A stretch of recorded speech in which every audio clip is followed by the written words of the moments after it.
Make sure you go support them. Order in person at London Drugs or online at millionairelottery.com. 19 plus to play. Know your limit. Play within it. Every ticket purchased supports VGH and the UBC Hospital Foundation. Don't forget to get your 50/50 plus tickets. All right, let's bring him in. Dave Hall is the man that we want to talk to right now because the World Juniors are on and we did our little World Juniors preview. Dave, this is back-to-back episodes of Canucks Convo for you. You were on the last episode we did heading into the Christmas break. First of all, hope you and the family had a good Christmas, and thank you so much for doing this again today. Yeah, thanks for having me, guys. Yeah, it's been a busy couple days, but I'm ready to get back at it. And if I can, I'm going to predict Connor Garra for the goal scorer today. Oh, I forgot to even do that myself. Okay, I'm going Quinn Hughes. Harmon, who's your pick? Okay. I was going to pick Garland too, so wow. Me and Dave are both loading up on Garland here. I love it. Okay, Dave, so last time we had you on, you were previewing Team Sweden, which is the only team any of us care about right now, at the World Juniors. They've had 2 games. They have 2 wins, 5-0 win over Germany today. Let's focus on the Canucks prospects.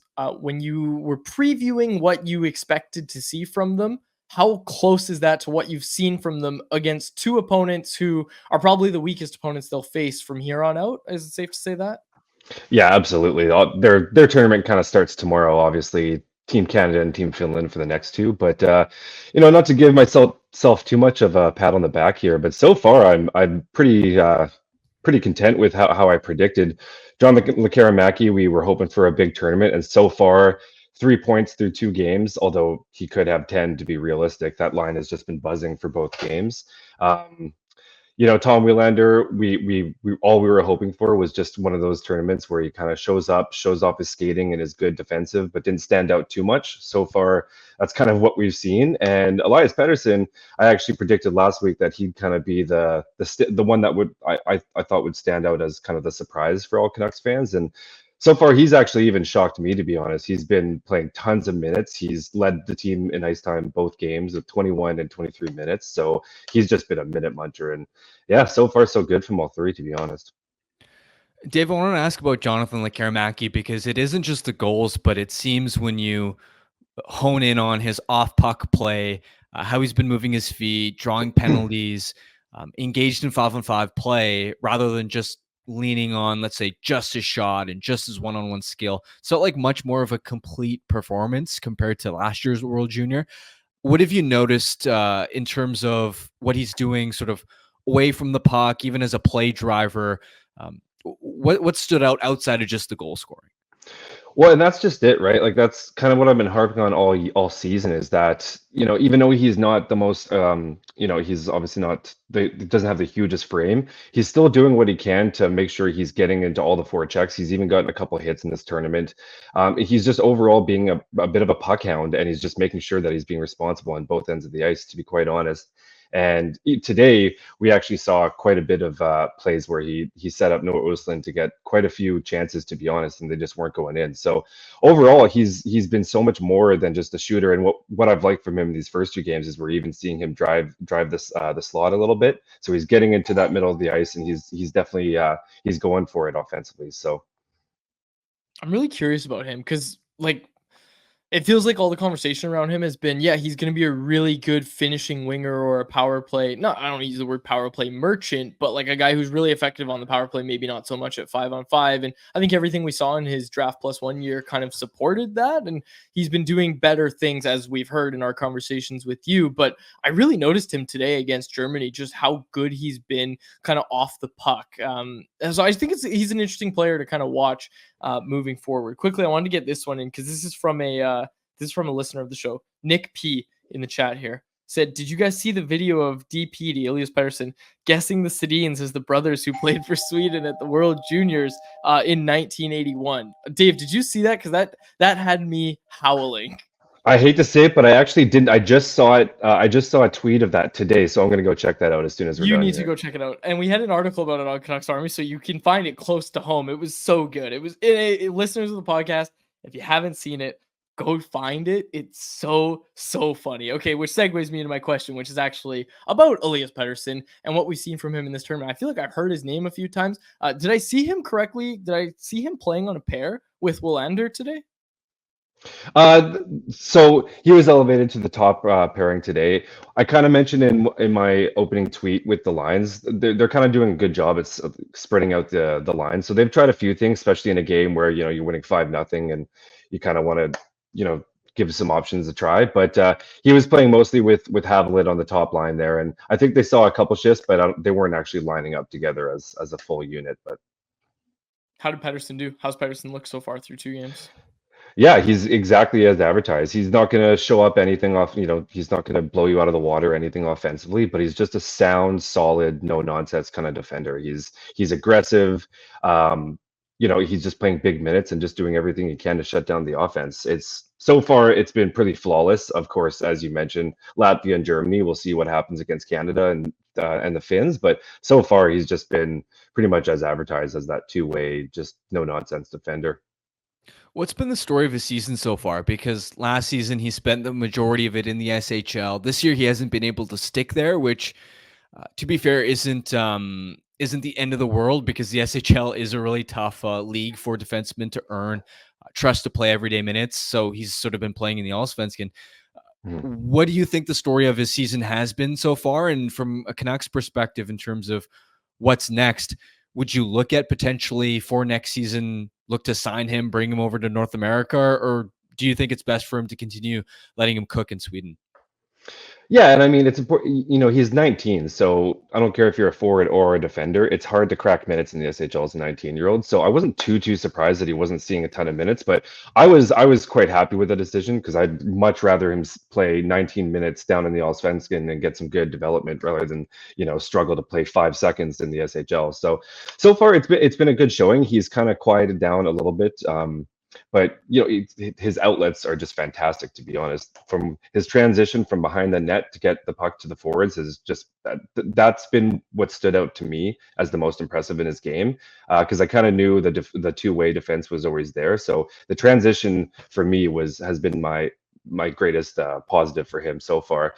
And in terms of looking forward, it's a little tough. I wouldn't mind seeing him, see what he can do in the SHL. But with that said, I'm always a proponent to getting them over to play on the smaller ice in North America earlier than possible. So if that's an option and that's something they're thinking about, I'm all for them bringing him to Abbotsford and seeing what he can do over there. I think that's probably what we all kind of are hoping for. But at the end of the day, if he decides to stick over one more year, I hope it's in the SHL. But I love it. Okay, Dave, when you were previewing, correct me if I'm wrong, you said USA and Sweden were kind of the two favorites to take home the gold this year, right? yep, Okay, yep. so 2 games into it. Uh, I heard this on the broadcast today. Sweden has 1 gold medal in the last 40 years and 10 silvers in that time. For some reason, I thought they were way better than that. How much pressure is on them on home soil to take home the gold? And do you think they can do it 2 games in? Yeah, tons of pressure. Like as you mentioned, they're on home soil. Not only that, they kind of prepared for this. They knew they were going to be on home soil, so they kind of brought that team to win. They weren't making any nonsense moves here. They're not trying anyone out. They're going for gold. And so far, they appear to be ready for the task. Even in their preview games, they looked really good against USA, except for one period. So all in all, I think they definitely do have a shot. It's been kind of tough in the first 2 games because, as we've already mentioned a few times, you're not really playing too hard against Germany and Latvia. Although Germany surprised yesterday, so they made history for themselves yesterday. So I saw today as kind of one of those trap games for the Swedes, where Germany was coming in buzzing off their big win against the Finns yesterday, and Sweden was coming off an easy game against the Latvians. So it was an easy game for them to lose. And Germany took it to them for the first 2 periods. It was only 2-0, and it was a lot closer than it should have been, to be quite honest. So, Dave, great stuff as always. I'm sure I don't know how many more episodes you're going to be on within the next 2 weeks, but I'm sure we will chat again soon. Thanks for doing this, man. yeah, see you guys tomorrow. See ya. There he is. Have a good day, guys. Yeah, you as well, Dave.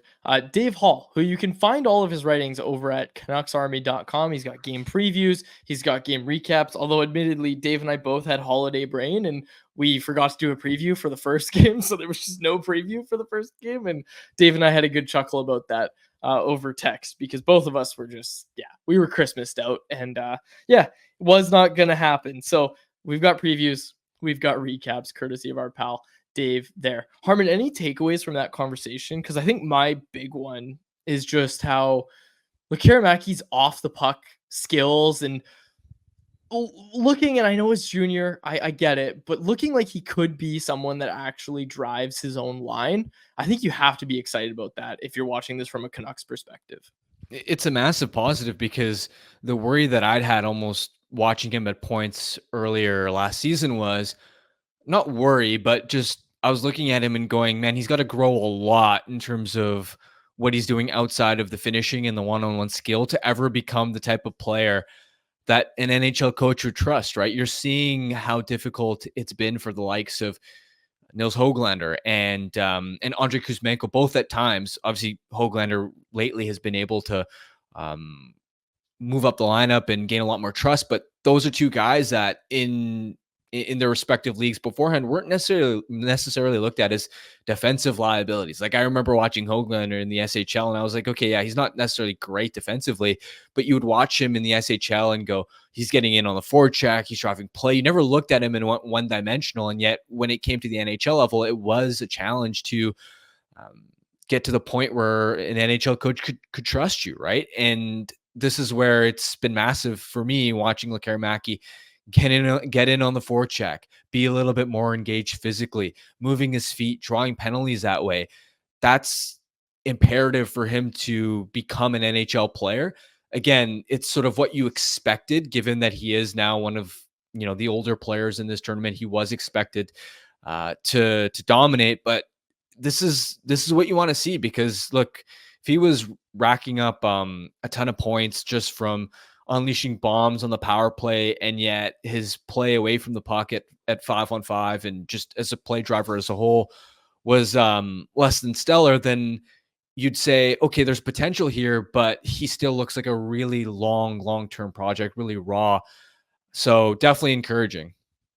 This one from Oznuck, and we're going to get to anyone else in a second, but the reason I bring this up is because I just found it just to be a little interesting one that I wish we asked Dave about because I don't know the answer. But he said, is Finland falling off as a hockey powerhouse? Look, I thought Sweden was a hockey powerhouse. A hockey powerhouse doesn't get one gold medal in 40 freaking years. I did not know that, Harmon. Like that was news to me that Sweden hadn't won a gold medal in 40 years. I hope our boys bring it home. We're all proud Swedes this year. Yeah. And speaking of Finland, it's a good question. I haven't dug too deep into their roster, but I mean, it is going to be tough to remember, I think it was the 2016 World Juniors where they had just such a stacked roster. And Brad Lambert. Yeah. Was he there? No, he wasn't there. He wasn't there at that time. No. Sorry. He was 12 years old. Yeah, but you look at some of the current Finnish stars in the NHL. I mean, Barkov, Rantanen. I know Laine's had a slow start, but Laine, when he's at his best, Sebastian Aho, you're right. There is, you are sort of wondering, when's that next wave of Finnish talent going to come? But at the same time, Rantanen, Aho, Laine, these guys are still in their 20s. It's not like they're aging out and you're wondering that you're worried about there being such a shortage of Finnish talent. But yeah, I mean, it is something to keep an eye on, but it's also sort of these things happen in ebbs and flows where one year you'll just have a stacked roster sometimes. I mean, think about the 2019 US national team and the amount of talent they had with Jack Hughes, Trevor Zegras, Cole Caulfield, Matt Boldy. That 2019 draft was just stacked with American talent. So all it takes is one crop, 1 year of good young players for a country to, for that generation be back on the map. Yeah, and look, I'll be honest, Finland produces some really good goaltenders, and I think that's going to be kind of the next wave because I really believe in a lot of the goaltenders that you're seeing come out of Finland. But they play Latvia tomorrow, and I don't want to answer Oznuck's question about if they've fallen off as a powerhouse until tomorrow. If they lose to Latvia, yeah, they're not a powerhouse anymore. Sorry, that's just I don't make the rules. That's how it is. I know you gave a really well thought answer, but that's how I'm going to go with it. That's my vibe check on Finnish hockey right now. Canucks Conversation with Harmon and Quads every weekday at 2 p.m. Be sure to check it out on the Canucks Army YouTube channel. And if you missed it, go check it out on your favorite podcast catcher app.